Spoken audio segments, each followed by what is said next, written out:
আসসালামু আলাইকুম দর্শক, আমরা এই মুহূর্তে আছি সেন্ট মার্টিন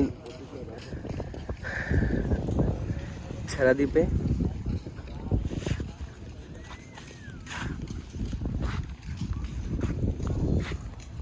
যেহেতু এখানে ঘোরাঘুরি সম্পূর্ণ নিষেধ, তারপরও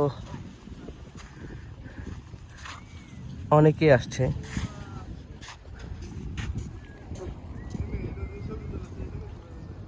কোস্টগার্ড চলে আসে একটু পরে, মোটামুটি 8টার দিকে সকাল।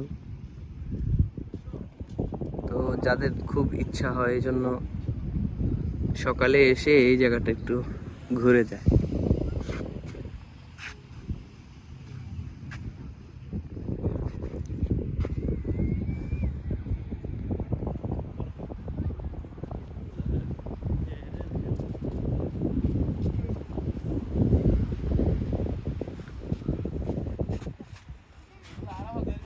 তবে এটার জন্য যদি কোনো মাধ্যমে অনুমতি পাওয়া যেত তাহলে পর্যটকদের জন্য খুবই সুবিধা হতো। যেভাবে অনুমতি নেওয়া যায়, যদি সরকারি কোনো লোক বা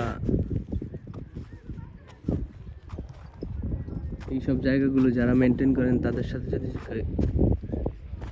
কেউ কথা বলে এই জায়গাগুলো পর্যটকদের জন্য উন্মুক্ত করে দিতে পারেন, তাহলে বাংলাদেশের মানুষ কিছুটা এগুলো দেখতে পারবে।